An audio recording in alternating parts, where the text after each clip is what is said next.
Praise the lord. మన ప్రభువును రక్షకుడినైన యేసుక్రీస్తు నామంలో మీకందరి కొందనాలు. ఈ అవకాశం ఇచ్చిన దేవాది దేవునికి మహిమ కలుగును గాక. 10 నిమిషాలు మనం దేవుని మాటలు విందాం. యోబు గ్రంథము 1వ అధ్యాయం 6వ వచనమును చదువుకుందాం. దేవదూతలు యెహోవా సన్నిధిని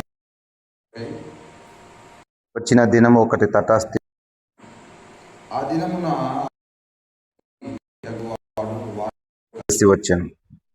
యెహోవా నువ్వు ఎక్కడి నుండి వచ్చితివని వాని అపవాది భూమి మీద ఇటు అటు తిరుగులాడుచు అందులో సంచరించుచు వచ్చితినని యెహోవాకు ప్రత్యుత్తరం ఇచ్చాను. అందుకు యెహోవా, నీవు నా సేవకుడైన యోబు సంగతి ఆలోచించితివా? అతడు యథార్థవంతుడును న్యాయవంతుడునై దేవుని యందు భయభక్తులు కలిగి చెడుతనమును విసర్జించిన వాడు. భూమి మీద అతని వంటి వాడు ఎవడును లేడు అని చెప్పాడు. ఇక్కడ ఒకానొక దినాన అని రాస్తూ దేవదూతలు యెహోవా సన్నిధిని ఒక దినం తటస్థించింది. దేవదూతలందరూ యెహోవా సన్నిధిని నిలవలసిన ఒక దినము వచ్చింది. నిలవలసిన ఒక దినము వచ్చినప్పుడు దేవదూతలు కూడా అపవాది అయిన సాతాను అక్కడ ఉండెను. అంటే వాడు కూడా వచ్చాడు దేవదూతలతో పాటుగా. దేవుడు అన్నాడు సాతానుతో, నువ్వెక్కడి నుండి వచ్చావు అని అంటే, అయా నేను భూలోకంలో ఇటు అటు తిరుగుచు అందులో సంచరించుచు. వీడి పనేంది అంటే ఇటు అటు తిరుగుతున్నాడు. అంటే ఒక దగ్గర స్థిరంగా ఉండట్లేదు, ఒక దగ్గర స్థిరంగా ఉండేవాడు కాదు వీడు. వీడు సాతాను. ఎవరిని పడగొట్టాలనా, ఎవరిని చెడగొట్టాలనా, ఎవరిని నాశనం చేయాలనా అని విని ఆలోచనలు. అందుకే వాడు ఒక దగ్గర ఈడ ఉంటాడు, కొంత సమయానికి ఇంకొక దగ్గర ఉంటాడు, మరో సమయానికి మరో దగ్గర ఉంటాడు. అందుకే వాడు చెప్తున్న మాట అయితే, భూలోకంలో ఇటు అటు తిరుగుచు అందులో సంచరించుచు వచ్చాను అని చెప్పాడు. అప్పుడు దేవుడు అన్నాడు, మరి నువ్వు అలా తిరిగి వచ్చావు కదా, ఖచ్చితంగా వారింటికి వెళ్ళి ఉంటావు, ప్రతి ఇంటిని దర్శించి ఉంటావు, ప్రతి గృహానికి వెళ్ళి ఉంటావు. కాబట్టి భూమి మీద నా సేవకుడు యోబు గురించి ఆలోచన చేసావా? అతడు యథార్థవంతుడును న్యాయవంతుడునై దేవుని యందు భయభక్తులు కలిగి చెడుతనము విసర్జించిన వాడు. అతని వంటి వాడు ఎవడు లేడని చెప్పాను. ఎవరి గురించి దేవుడు చెప్తున్నాడు అంటే యోబును గురించి. దేవుడు ఏమని చెప్తున్నాడు అంటే, అతడు యథార్థవంతుడు, అతడు యథార్థంగా బ్రతుకుతున్నవాడు, అతడు న్యాయముగా జీవిస్తున్నవాడు. అంటే అన్యాయం చేసేవాడు కాదు, మోసం చేసేవాడు కాదు, అక్రమంగా బ్రతికేవాడు కాదు. అతడు యథార్థవంతుడు, న్యాయవంతుడు, నీతిమంతుడు, దేవుని యందు భయభక్తులు కలిగి చెడుతనమును విసర్జించిన వాడు. దేవుని యందు భయభక్తులు కలిగినటి వాడు. దేవుడంటే భయం ఉంది, దేవుడంటే భయపడి బ్రతుకుతున్నాడు. అందుకే ఏదైనా తప్పు చేయాలన్నా కూడా యోబుకి భయం ఉంది. ఎందుకంటే నేను తప్పు చేస్తే నా దేవుని నేను దూరం అయిపోతానేమోనని ఆ భయంతో ఉండి మంచి భక్తిపరునిగా, మంచి ప్రార్థనాపరునిగా యోబు జీవిస్తున్నాడు కదా. దేవుని యందు భయభక్తులు కలిగి ఇంకా చెడుతనమునంతా విసర్జించిన వాడు కదా. ఆయనలో చెడుతనమునకు చోటే లేదు, ఆయన హృదయంలో పాపానికి చోటే లేదు కదా. ఇంకా ఇలా ఏమన్నాడంట, భూమి మీద అతని వంటి వాడు ఎవడును లేడు అని దేవుడు అపవాది ఎదుట యోబుని గురించి మంచి సాక్ష్యం ఇచ్చాడు కదా. మనుషులు సాక్ష్యం ఇవ్వడం కన్నా దేవుడే సాక్ష్యం ఇవ్వడం గొప్ప సంతోషం కదా.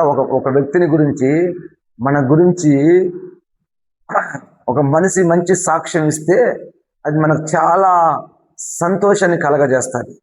కానీ దేవుడు శత్రువైన సాతాను ఎదుట యోబుని గురించి సాక్ష్యం ఇస్తున్నాడు కదా. అతని ఒంటివాడు ఆ ప్రాంతంలో కానీ ఆ దేశంలో కానీ భూమి మీద అతని వంటివాడు ఎవడును లేడు. ఇంకా మనం పై వచనంలో చదివితే అతను వంటివాడు ఎవడును లేడు కాబట్టి ఆ మనుషుడు ఏమయ్యాడంట, గొప్పవాడుగా నుండెను. ప్రైజ్ ద లార్డ్ కదా. యోబు యొక్క జీవితం ఎలాంటిది, యోబు గురించి దేవుడిచ్చిన సాక్ష్యం ఎలాంటిది కదా. అతడు యథార్థవంతుడు, ఆత్మలో కపటము లేని వాడు, కపటంగా మోసంగా ప్రవర్తించేటువంటి వాడు కాదు. యథార్థంగా హృదయంలో ఏముంటుందో అదే బయటికి మాట్లాడతాడు. తను ఏం చేయాలనుకుంటాడో అదే చేస్తాడు, ఏం చెప్పాలనుకుంటాడో అదే. కొంతమంది యథార్థంగా బ్రతకరు కదా. యథార్థవంతులకు ఆయన సహాయం చేస్తాడు, యథార్థవంతులు ఆయనకు ఇష్టలుగా ఉంటారు కదా. యోబు యథార్థవంతుడిగా బ్రతుకుతున్నాడు, దేవుని ఎదుట న్యాయవంతుడిగా జీవిస్తున్నాడు కదా. దేవుని యందు భయభక్తులు కలిగిన వాడిగా బ్రతుకుతున్నాడు. ఇంకా చెడుతనమునంతా విసర్జించాడు. అంటే ఆయనలో ఏ మాత్రము పాపము లేదు, ఆయనలో ఏ మాత్రము కపటము లేదు, ఆయనలో ఏ మాత్రము అపవిత్రత లేదు కదా. తన తలంపులు కానీ, తన ఆలోచనలు కానీ, తన మాటలు కానీ, తన నడక కానీ, తన క్రియలు కానీ, తన పద్ధతులు కానీ ఎక్కడ ఆయన పాపంలో ఉన్నట్టుగా లేదు కదా. ఇంత మంచి సాక్ష్యము ఏ మనుషుడు చెప్పట్లేదు, కానీ దేవుడే సాక్ష్యం ఇస్తున్నాడు కదా. దేవుడే సాక్ష్యం ఇచ్చినప్పుడు ఇంకా తిరిగేముంటుందండి. దేవుడే సాక్ష్యం ఇచ్చినప్పుడు ఇంకేం కావాలి మన జీవితానికి కదా. నా క్వశ్చన్ ఏంటంటే, యోబుకు ఇచ్చినట్టు సాక్ష్యము నీ గురించి నా గురించి దేవుడు సాక్ష్యం ఇవ్వగలడా? ఈయన మంచి భక్తిపరుడు, ఫలానా ఆయన మంచి నీతిమంతుడు, ఇతడు నా యందు భయభక్తులు కలిగిన వాడు, ఇతరులు ఏ కపటము లేదు, ఇతరులు ఏ దోషము లేదు, ఇతరులు ఏ అపరాధము లేదు అని సాక్ష్యం చెప్పగలరా? దేవుడే ఎందుకు? ఒకవేళ మన ఇరుపక్కల వాళ్ళు, మన ఇరుగు పొరుగు వాళ్ళు, మన స్నేహితులు, మన బంధువులు నిన్ను గురించి ఏమని సాక్ష్యం ఇస్తాడు? నా ఫ్రెండు నమ్మకమైన వాడు, నా స్నేహితుడు గొప్పవాడు, మంచివాడు, మేలు చేసేవాడు, కీడు చేసేవాడు కాదు, నీతిమంతుడు, పరిశుద్ధుడు అని సాక్ష్యం ఇస్తారా? నీ గురించి నీ భార్య ఏమని సాక్ష్యం ఇస్తుంది? నీ భర్త నీ గురించి ఏమని సాక్ష్యం ఇస్తారు? నీ పిల్లలు నీ గురించి ఏమని సాక్ష్యం ఇస్తారో ఉందా మనకు సాక్ష్యం కదా. యోబుని గురించి దేవుడే సాక్ష్యం ఇస్తున్నాడు. యోబుని గురించి దేవుడే గొప్ప సాక్షి. అతని జీవితం గురించి దేవుడే సాక్ష్యం ఇస్తున్నాడు. అతని వంటి వాడు ఎవడు లేడు. ఇంకా మనం మొదటి వచనంలో చదివితే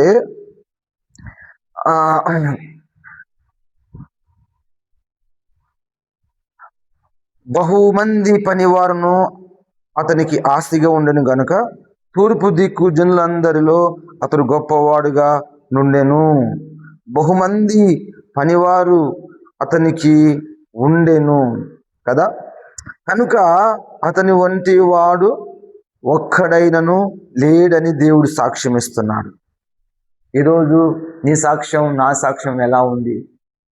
మనం మంచి సాక్ష్యం కలిగి బ్రతుకుతున్నామా? మనం మంచి సాక్ష్యం కలిగి జీవిస్తున్నామా కదా. మనకు మంచి సాక్ష్యం లేకపోతే, మన గురించి మంచి సాక్ష్యం ఒకరైనను చెప్పకపోతే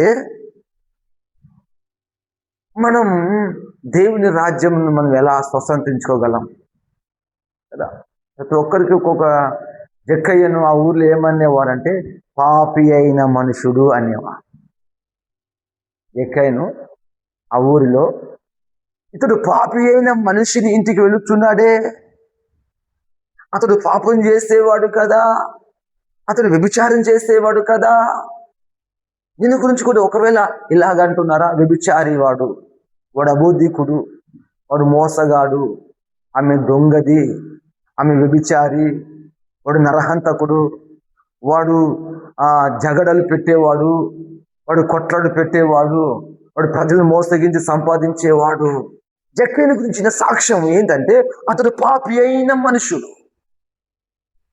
ఈ రోజులో కూడా అందరి గురించి ఇలాంటి సాక్ష్యమే వినబడుతుంది కదా, ఇలాంటి సాక్ష్యమే వినిపిస్తూ ఉంది. క్రైస్తవులమైన మన జీవితంలో కూడా దొంగ క్రైస్తవులు, అబద్ధాలాడే క్రైస్తవులు కదా, ఇలాంటి సాక్ష్యం అది మనకు చాలా ప్రమాదకరం.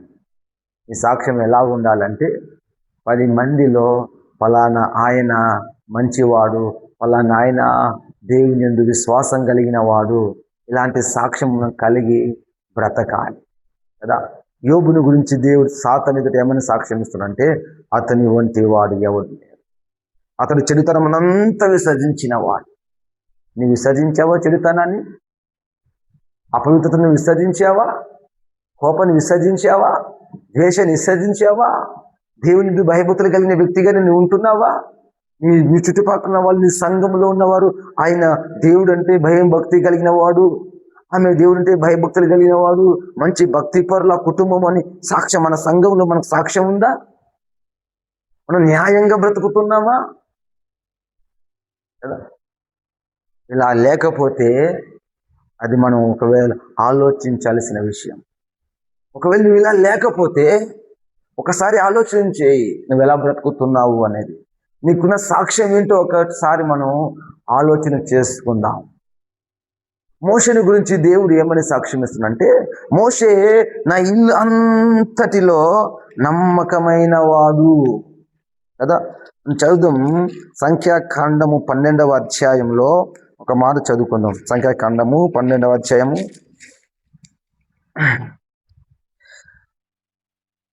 అతడు నా ఇల్లు అంతటిలో నమ్మకమైన వాడు, నేను గూఢభావముతో కాదు దర్శనమిచ్చి ముఖాముఖి అతనితో మాట్లాడుదును.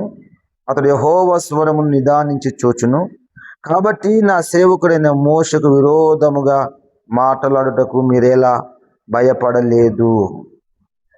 మోషే కూషు దేశ స్త్రీని పెళ్లి చేసుకున్నప్పుడు అతడు అన్న అయిన అహరోను, అతని అక్కడ మిరియాము మోషకు విరోధముగా మాట్లాడారంట. మోషకు వ్యతిరేకంగా మాట్లాడి మోషని ఎదిరించారు. కాబట్టి దేవుడు వారితో మాట్లాడిన మాట ఏంటంటే, వారిద్దరూ రాగా ఆయన నా మాటలు వినుడి, మీలో ప్రవక్త ఉండిన ఎడలా యెహోవా నాకు నేను దర్శనమిచ్చి అతడు నన్ను తెలుసుకున్నట్లు కలలో అతనితో మాట్లాడుదును. నా సేవకుడైన మోషే అట్టివాడు కాదు, నమ్మకమైన వాడు. దేవుని ఇంటిలో మోషే నమ్మకమైన వాడు. మనం మన ఇంటిలోనే నమ్మకంగా ఉన్నాం, మన ఇంటిలోనే నమ్మకంగా జీవించాం. మన భార్య ఎదుట మనం నమ్మకంగా ఉన్నాం, మన పిల్లల ఎదుట మనం నమ్మకంగా ఉన్నాం, మన భర్త ఎదుట మనం నమ్మకంగా జీవించాం కదా. మనం నమ్మకమైన వారిగా బ్రతకాలి. నా భార్య నమ్మకస్తురాలండి, నేను లేకపోయినా ఎక్కడ పోదు, ఇది మంచిగా చూసుకుంటుంది, నా భర్త నమ్మకస్తుడు కదా. ఈరోజు ఎంతమంది నమ్మకంగా ఉంటున్నాం? నీ భార్య ఉందిగా, నీ భార్య అంటే నీకు నమ్మకమా? నీ భర్త అంటే నీకు నమ్మకమా? నీ భర్త నిన్ను నమ్ముతుందా? నీ భార్య నిన్ను నమ్ముతుందా? నీ తల్లిదండ్రులు నిన్ను నమ్ముతారా? నీ పిల్లలు నిన్ను నమ్ముతారా కదా. ఈరోజు నమ్మకంగా బ్రతికేవారు, నమ్మకంగా జీవించేవారు ఎవరు లేరు. దేవుని సన్నిధిలో నమ్మకంగా ఉండేవారు కూడా లేదు. నమ్మకంగా ఆదివారం ప్రార్థనకు వచ్చేవారు ఎంతమంది? నమ్మకంగా రోజు ఉదయాన్నే లేచి ప్రార్థించుకునేవారు ఎంతమంది? బైబిల్ చదువుకునేవారు ఎంతమంది? ఎంత నమ్మకంగా చదువుతున్నావు?